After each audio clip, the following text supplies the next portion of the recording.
Welcome to this podcast, Holistic Creators, where we share our unique and universal stories about shaping the future for the 4 Ps: people, planet, purpose, and profit. My name is Swanette Kuntze. I'm a mental coach and your host of this show. My intention for this show is to inspire you on your path to a holistic future. So welcome. Welcome to my podcast, Holistic Creators. My name is Swanette and I'm your host. Today I have a guest. She is Sue Horwitz, and she is a certified life transition and divorce coach. So welcome to my podcast, Sue. Thank you so much. It's good to see you. Yeah, this sounds interesting, being a divorce coach. Of course, when people get married, they know all the rituals they have to do. And at this time, they will never think about, oh, it could be that we will go into a divorce. But having something like a support for being divorced, this is something special.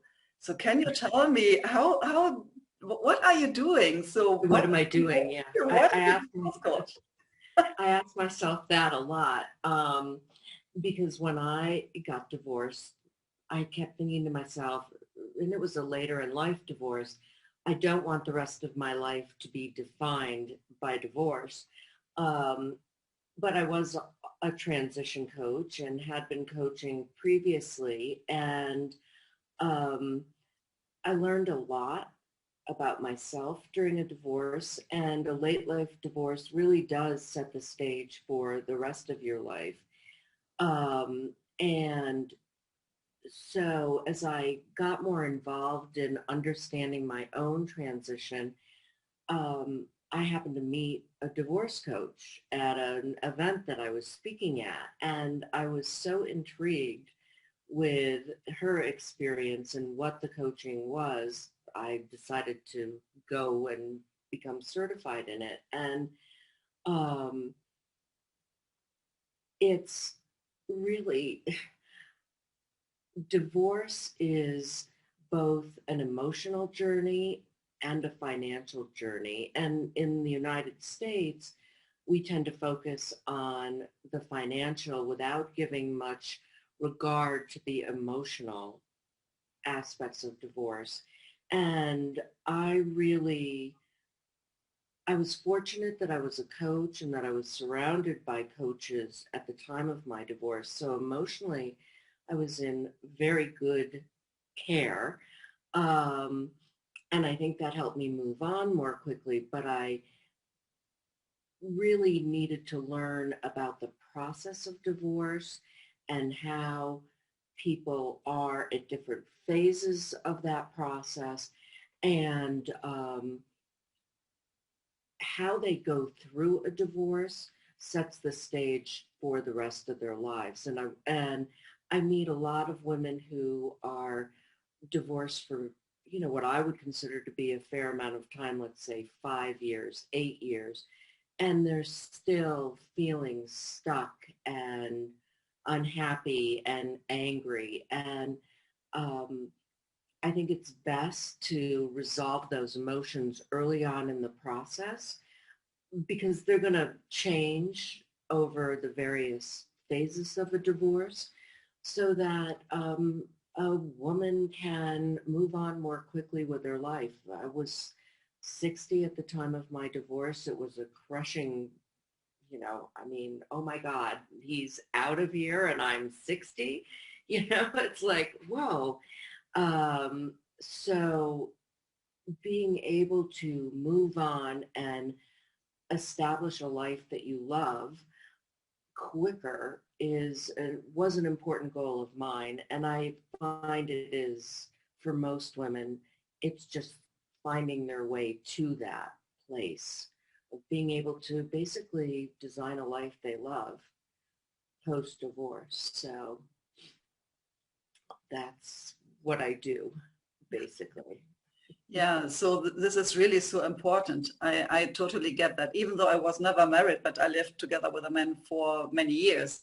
Mm-hmm. And we had a house together. We had our business together. Of course, we were in love mm-hmm. until the end. And so, but splitting up was a lot of bureaucracy and of course, it was also very much emotional, because also like with the friends who will go to this group or this group. So, but somehow we managed it really to split up everything, and we are still good friends. But as I see that a lot of people really, they go into fight, and they go into a huge struggle about everything. And so, yeah, I think this is really an important topic, how it is possible to divorce and uncouple again without all the fight and the struggle that normally goes with that. So, Right. yeah, you said this, yeah, go ahead. Well, it's so interesting because one of the things that I do with my clients is we kind of establish a baseline behavior based on how they want to feel going through this process. Um, and that really helps cement your emotions. I personally wanted to be calm, and I wanted to feel safe, and I wanted to feel some happiness. Um, Being in a situation I didn't opt into at all. So I found that when I thought about things and made decisions, if I felt as though each decision made me feel calm, safe, or happy, I was headed in the right direction, because there's so much uncertainty. And for older women, even though I had a career of my own, there's still a tremendous identity change. I mean, you've been a partner for so long. In my case, I was married for almost 30 years. And, you know, my whole concept of family shifted. I was fortunate I had an adult child, but, you know, I only have one child. And so the relationship between the three of us was very, very tight. And I really, both my son and I worked at reorienting our relationship into just being the two of us, you know.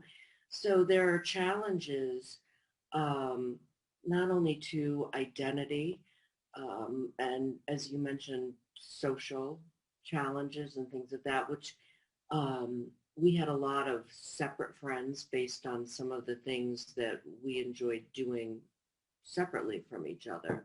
So that was less of an issue in my situation, but the family situation was very difficult to navigate initially.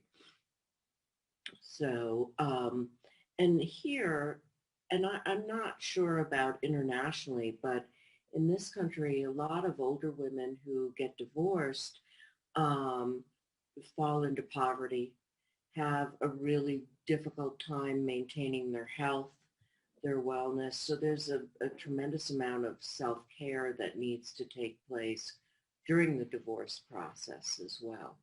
So, and, usually we don't take care of ourselves in those situations. So you're in a place of feeling unlovable and not good enough. Your self-esteem is not well off at all. So, you're kind of building a person, you're helping them refine themselves, really, and redefine themselves.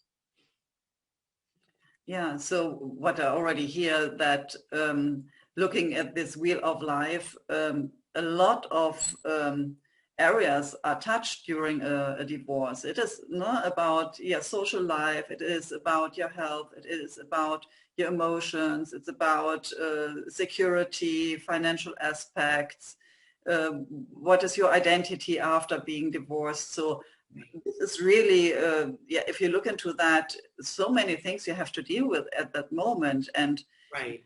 yeah, being emotionally overwhelmed normally, because no, if only one partner decided that and the other no, didn't, Right. How do I say that, didn't sign in.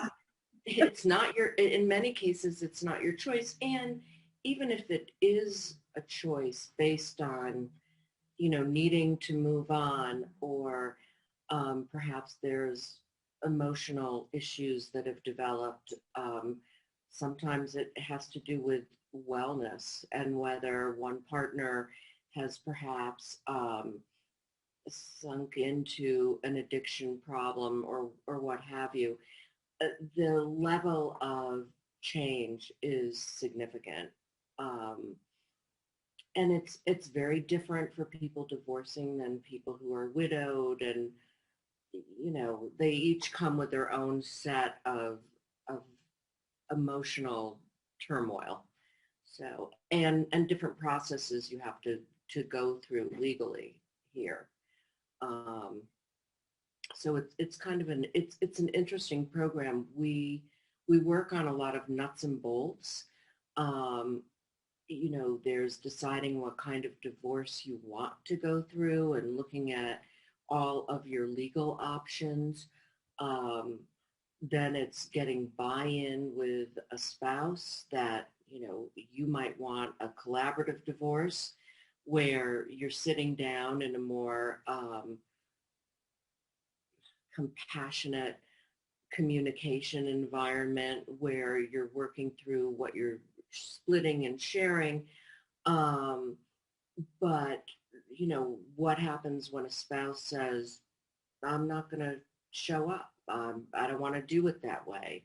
So, we have a lot of different things to navigate. And there are, as you said, so many decisions. Um, and financially, if you've spent your life with someone and perhaps, given up a career to stay home and, take care of your family, those kinds of things, most of us end up having to go back into the workforce to avoid slipping into poverty. So there are a lot of areas that, you just kind of have to chip away at, create a plan for, all while kind of creating what your next life or this part of your life is going to be like. So, um, one of my clients initially just wanted to split everything and be done. And as things started to get farther along in the process, she decided, I think I want to keep the house. I'm exhausted. I don't want to have to deal with moving. And so we spent a lot of time working on um, different scenarios and strategies in conjunction with her attorneys and financial people to create a good set of negotiation points for her to be able to persuade her spouse to sell her the house. So, and that sets the stage for what the next 5 years of her life is going to be like. And she feels like she needs that time to go through her reinvention process. So. You already mentioned that there are some kind of stages, one that follows the next one. And before you can create a vision of your life, how it should look like in 5 years, of course, you have to start to understand something else. And can you give me an overview about these kind of stages? Sure. So at the onset of the divorce, I mean, as in any transition, it starts with an ending. And so there is, in that first phase, there's overwhelm, shock, denial. And as the time wears on, the goal is to get into acceptance and start to take action on the process. In other words, gathering up the documents, meeting with legal and financial people or parenting people if you've got kids at home, so that you can start to vision the initial split of two separate households, getting a grip on what your finances are like. And then there's usually a waiting period prior to things being resolved, which I liken to what Burroughs called the neutral zone. which is you're kind of waiting. All of your documents have been filed, and you're starting to, you've gotten a little more used to the idea. You're becoming more self-aware because you're starting to interact as an individual versus a spouse. There's a lot of uncertainty. In that time, this is when people tend to actively mourn the marriage and the end of the marriage, where, you know, you're not just feeling sad, but you're talking to people about it. You're doing things to grieve actively and to mourn.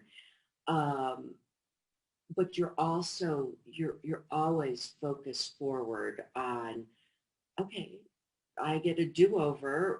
What do I want it to look like? So you're starting to do that development of your next phase. And then post-legal is when you really start to get into your new beginnings, which is perhaps you're starting your new career or figuring out what that is. You've moved, if that's something that you have to do in the process. You know, you're done with the divorce part, but you're now really in a wholesale healing time frame and beginning to recover. You might be thinking about dating. You know, you're doing new things socially and you're exploring new things about yourself at that point. And really starting to live a new life. So the process, I mean, the legal process can take, I mean, I've known people that have taken 9 years to get divorced, you know, and people who have large financial holdings together, it may not make sense for them to be completely split right away. But the actual process, usually in this country, it's about 9 months, you know, from start to the end of a divorce. But that first year is really rough because in most cases you will have had to move, you know, in that time frame and sell a communal property or something along those lines.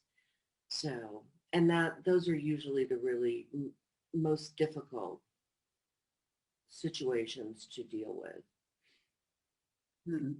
In what kind of phase people come normally into your coaching? And as you said, always women. It sounds like you mostly serve women, or do you also serve men? I don't. I have worked with men in the past, but my ideal client, if you will, is usually a woman who's, you know, in her middle age, who has been abandoned by a spouse, which is becoming a more and more common divorce statistic. Divorce is not really growing in this country, but it's growing in a segment of the population, which is people over 50 who've been married for a long time. I mean, the divorce community was recently rocked by the Bill and Melinda Gates divorce. So, you know, people grow apart and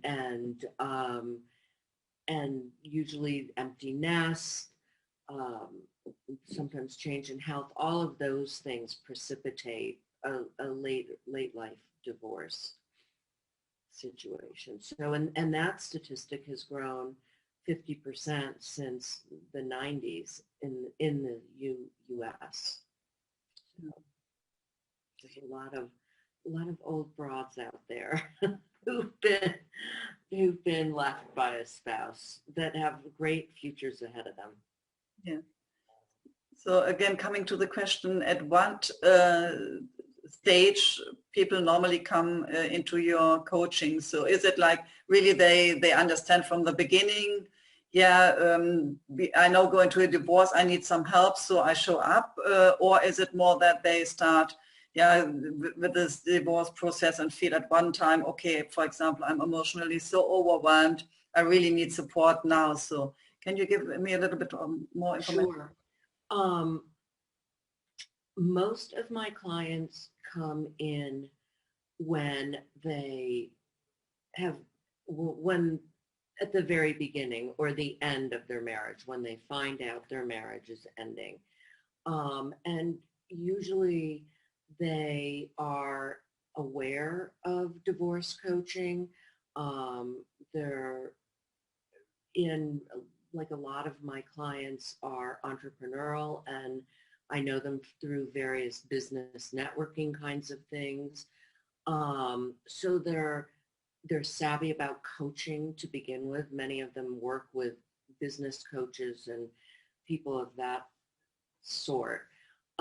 So they've worked with healers on other areas. So sometimes I have had clients who've come to me in the middle of their divorcing process because they're just not able to control their emotions, and sometimes an attorney will refer them to a divorce coach to help, so we can help them manage their emotions through the process. They can be looking behind them and trying to sort things out from the past versus staying focused forward. And then I do work with people in the last stage of their divorce where they go, okay, I made it through the divorce, but I don't know what to do with myself. So that's really very typical transition coaching, working on redeveloping, your fearlessness and your confidence and learning how to trust again. So those are the kinds of things we work on in that last stage, that new beginnings, so that you can, forge ahead in a greater range of comfort. Okay, I already understood that you help them in different ways. Like on the one hand, you give them emotional support, but also like what you said, when they need help with their finances, perhaps you have someone who is also supporting you in a team, or that give them help how to create a vision again and to find a new identity. But also you talked about doing negotiation, like how could a communication look like? So these are really different things. Can you give me an example? If I would come to your service from the beginning, how would my process, for example, how could my process look like? Okay, so the first thing that we do is work with you on getting over the overwhelm and the shock. So, I mean, we need to level out the emotions and attach ourselves at that point to, as I mentioned, your best self. How do you want to feel? How do you want to look back at this time for yourself, and how do you want your children to look back at this time? So it really sets the stage at getting calm and getting centered, and starting to put in some self-care for yourself to go through this process.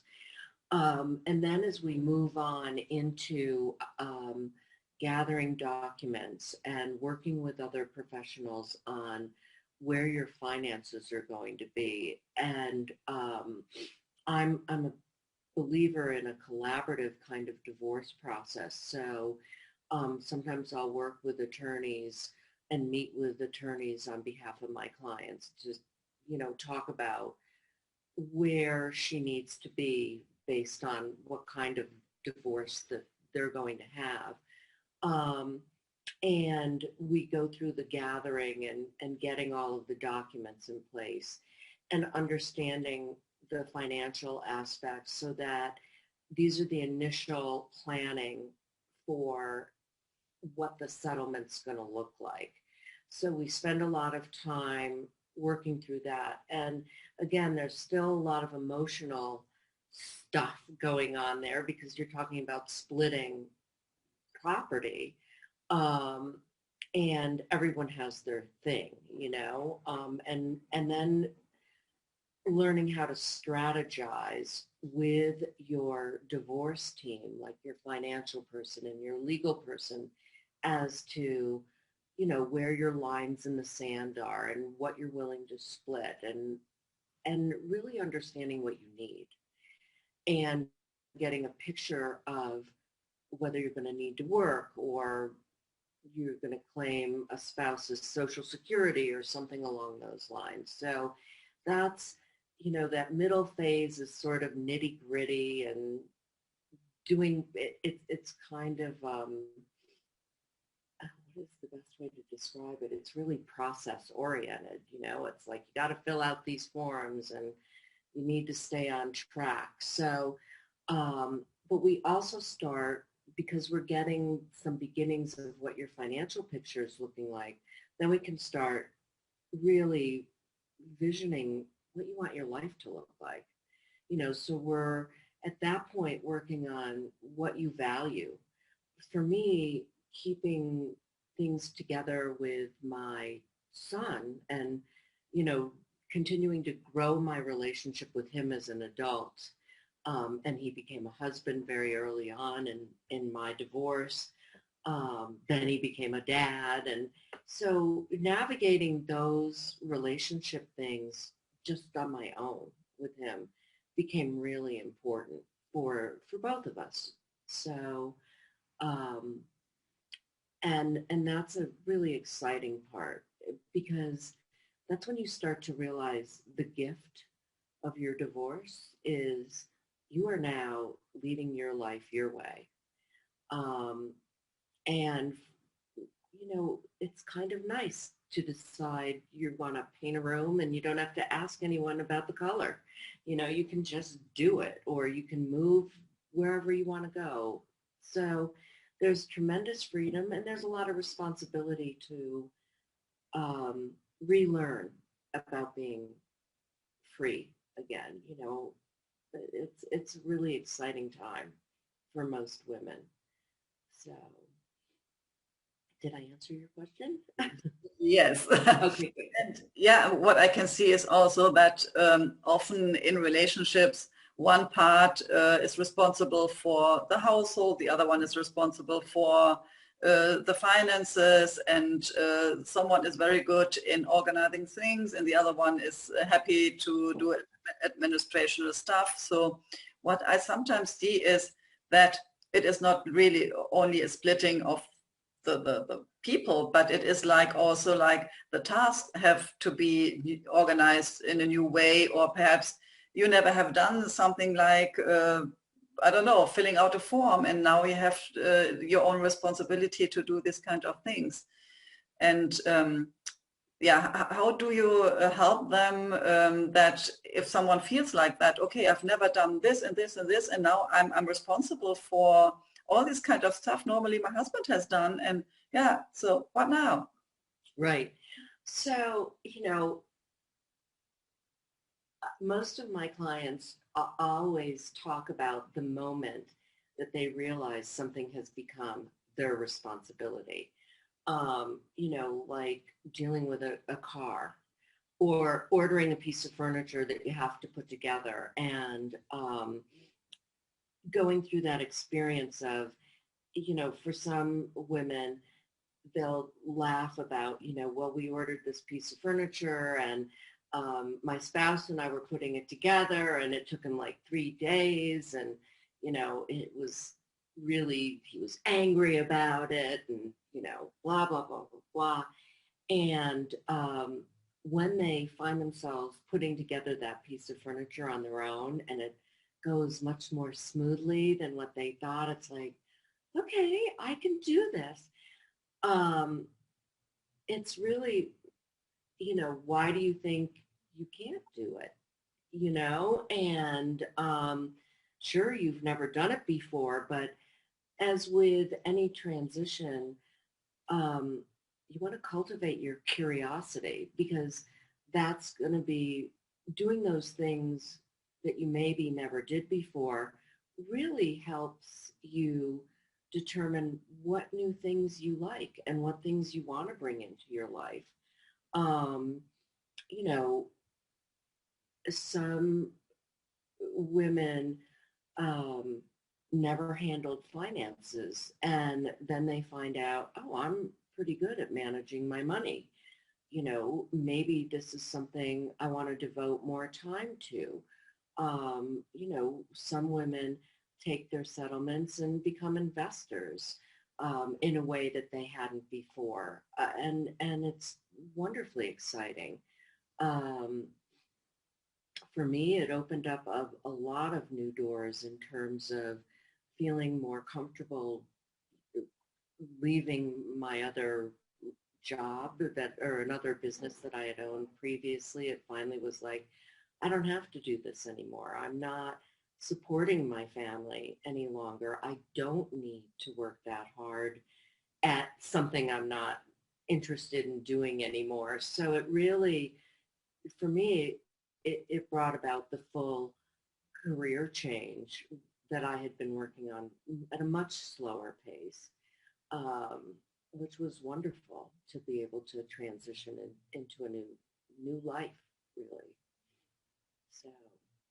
Yeah, so this needs what you already said, also a certain mindset to say, okay, I'm open, I'm curious to figure out what would I like to do, and where would I like to live, and what kind of people I would like to have around me. Perhaps what have been hobbies I've once had and haven't done for a long time, or is there something new I've never tried out and now I have the possibility because nobody is telling me, oh, you're too old for doing this, or no, how can you do something like this? So You really, what I really love to see develop in my clients is that sense of agency, because they're so devastated in many cases about the end of their marriage, and they're coming to terms with maybe a lifelong dream that is not going to be realized. Those little steps of taking on those activities that normally were handled by a spouse are tremendous learning opportunities for them, and to help them grow significantly and really come into their own. And it's a really exciting time, and it's a lot. There's so much growth and personal development, and I think it's we've just been through one of the most hellacious years of our lives, and we've been reevaluating ourselves. Divorce is very much like that, where you have to reevaluate, what are my new boundaries? What are my non-negotiables? And it's really a time of rebirth in some ways, it's a little bit like the phoenix rising from the ashes. So, but you're right, mindset is a huge aspect of what they're going through, is a mindset shift. And a lot of reframing. You have to reframe the past, especially to deal with the anger so that you can let go. Yeah, I would like to understand a little bit more about also the emotions that are in the different stages. Like at the beginning, there can be, like you said, anger, there is fear, scarcity, overwhelm, whatever it is. And then at the end, when people are through this process with you, then they are more like curious and perhaps ready to step into dating again, what you said. So right. There is a huge transition also in the emotional field. Can you explain this a little bit more? Sure. So and nothing is a straight line, it just doesn't happen that way, as you well know. But as you're coming out of the process,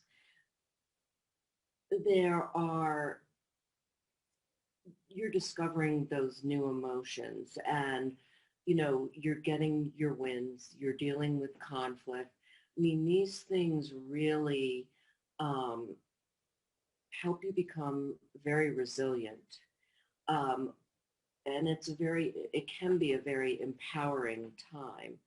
And that enables you to look more in the direction of your future, to have visions, to think outside the box for yourself and try on things that will make you happy, or things that you will reject. I mean, some people don't want to date, and they may start out thinking that, oh, I need to have a male human in my life. I don't want to be alone. But one of the goals is to be comfortable being alone and dealing with that, if that's something that you haven't had that experience of being on your own and being in a house by yourself. So, I mean, there is a biological component to that transition of being a couple to being on your own as well. But it's really about trying things on, what makes you happy. It's a time of deep introspection and work, as I mentioned, looking back at values, and what things are really important to you and how you want to spend your time. Um, for me, I like to divide my time between, you know, time with friends and travel, and then time with my son and his family. And I always wanted to have kind of that nomadic lifestyle, and I do. So that was coming to realize that I could have that was amazingly empowering for me, and I could set it up on my own. And it wasn't that hard. So, and that's what I see with my clients, because a lot of them, their kids maybe are in different parts of the country or what have you. Most of my clients want to remain close to their kids, um, especially their adult children.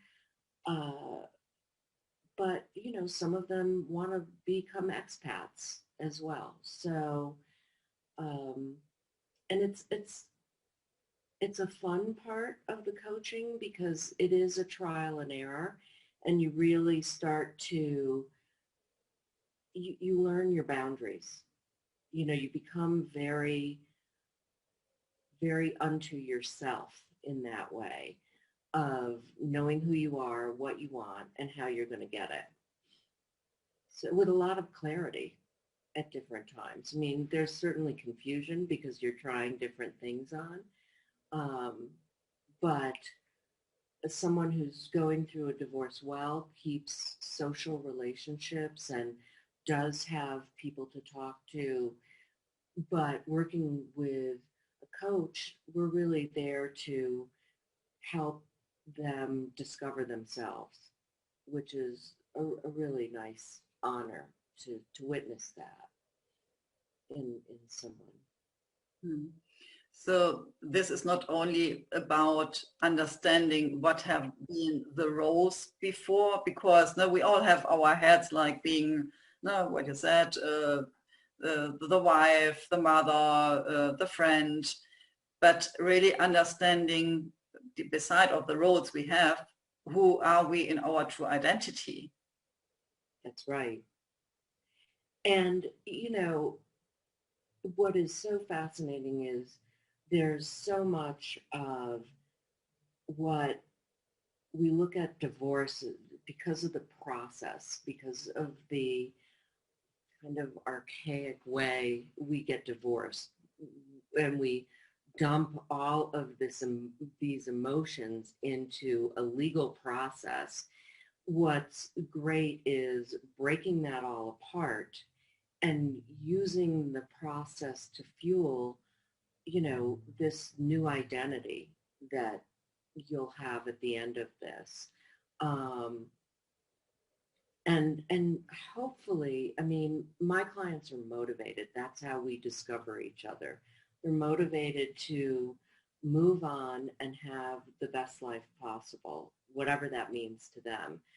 And there's so much that they explore, like even the most simple thing, because in the early phases when you're angry and depressed and trying to deal with grief, simple things that we as coaches take for granted, like doing gratitudes and doing gratitude lists.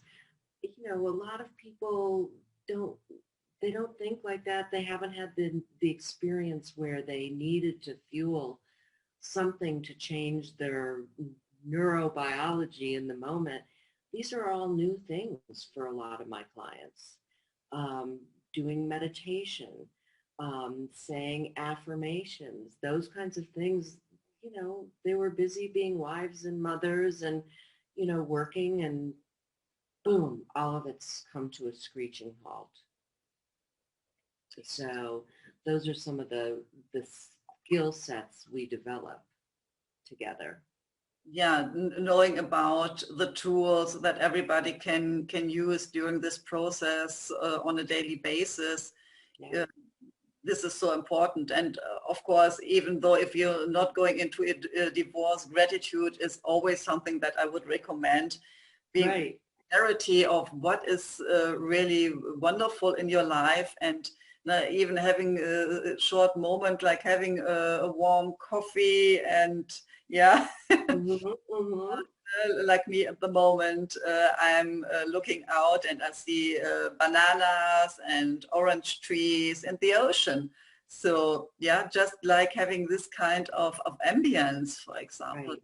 Yeah, and I think these tools that you just mentioned, they are good for everyone. Even, Everyone. yeah, it is always like bringing yourself in a good mood, being grateful for what you have, and also like what you said, like how does your biochemistry look like? It is different Right. when you feel love and Right. fullness than when you are in anger and fear, of Right. course. Right. Exactly. And these what's interesting is most of my clients continue to practice these things after, because I mean most divorce transitions for women are around a 7-year period before they really start to feel like, okay, I'm the master of all I am involved in, and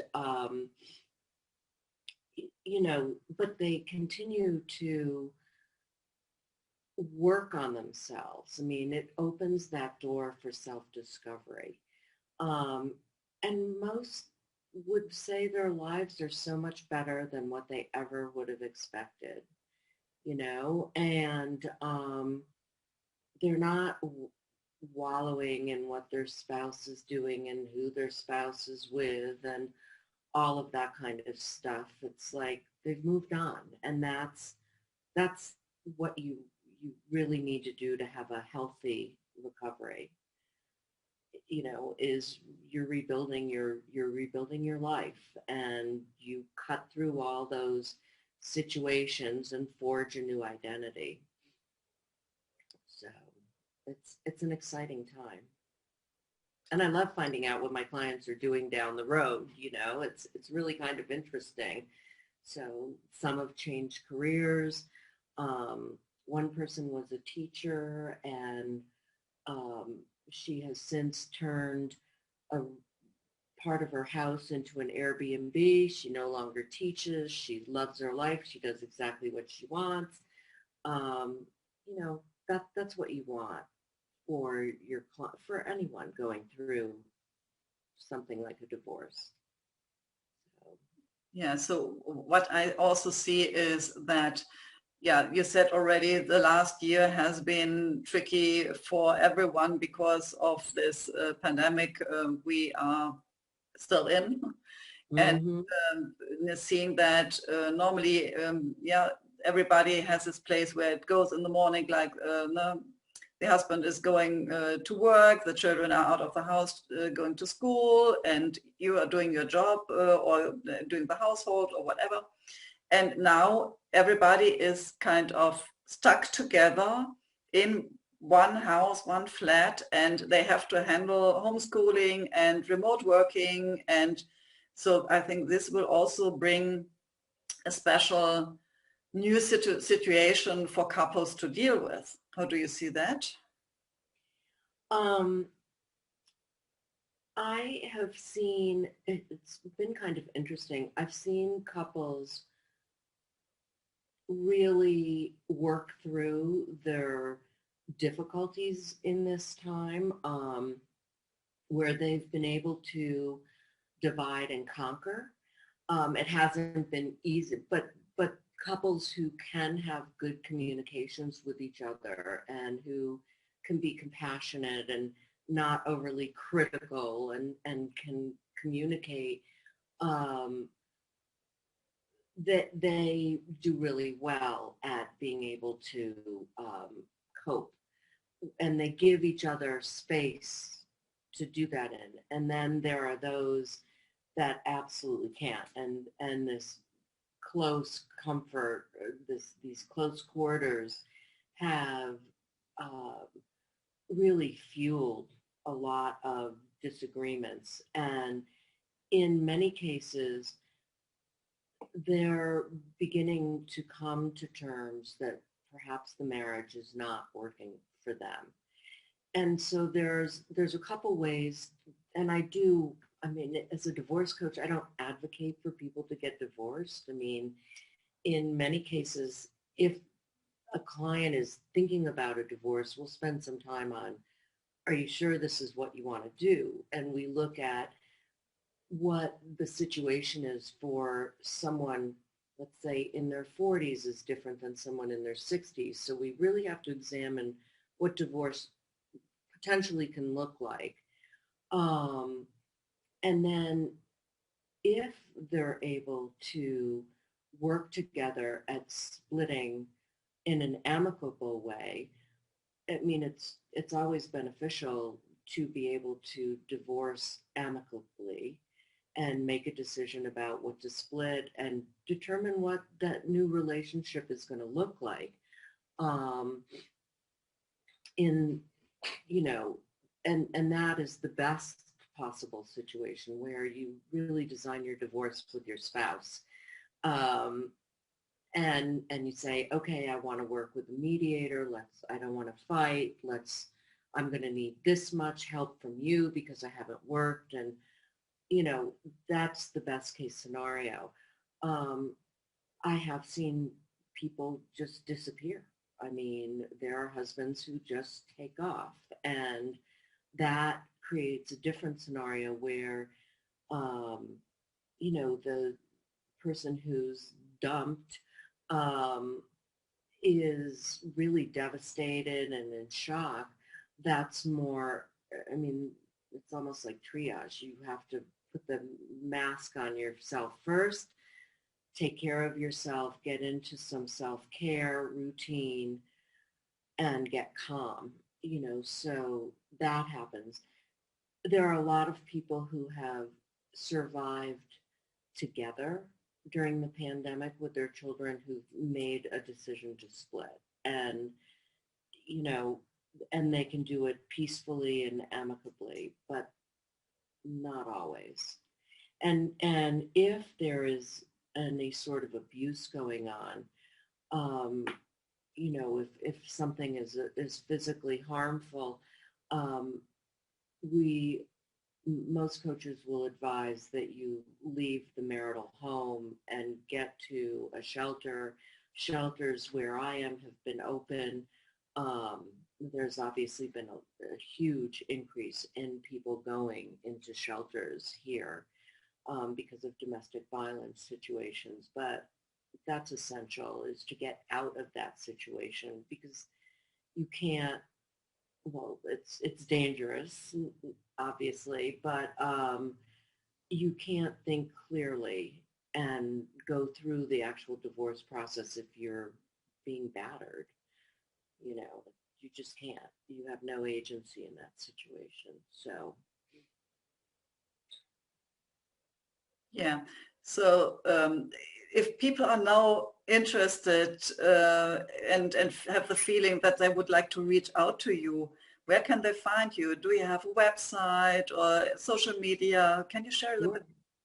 Sure.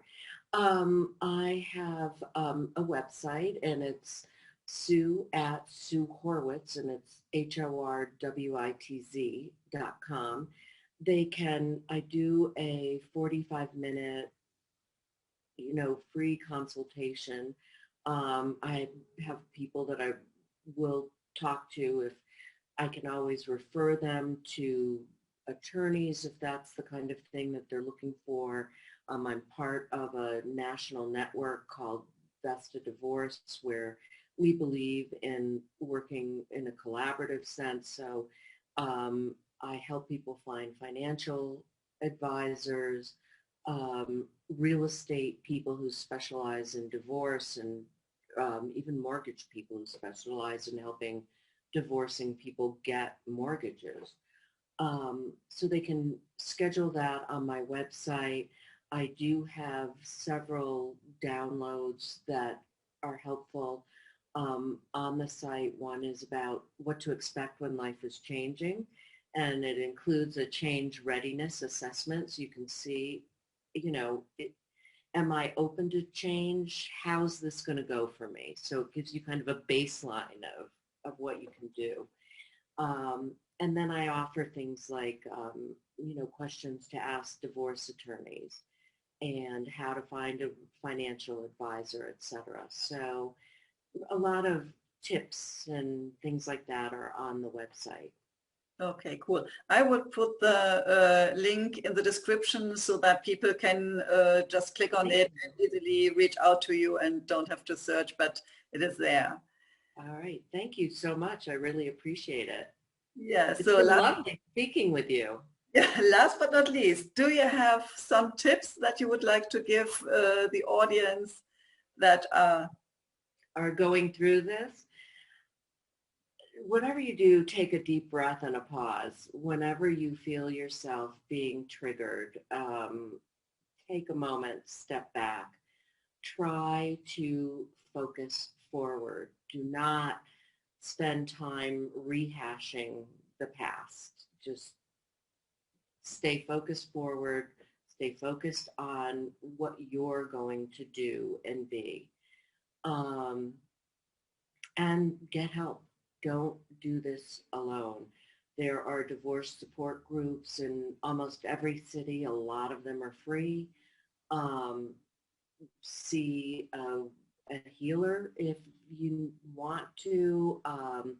Start to enjoy you and get yourself in a position of feeling confident and having self-esteem again. Those are my tips. Yeah. Thank you so much for giving me this interview and sharing all your information, and also helping people already that they don't have to go this way alone, but that there's someone who will help them. So thank you so much for this interview. Thank you for having me. It's been very nice to see you this morning. Bye-bye. Yeah. Thank you for listening or watching my podcast, Holistic Creators. If you want to know more about how I can help and support you, have a look at my website, Spiritual-Changemaker.com. You can also join my Facebook group, Spiritual-Changemakers-Community. Stay tuned for the next episode by subscribing to this channel. And you also can check the previous episodes.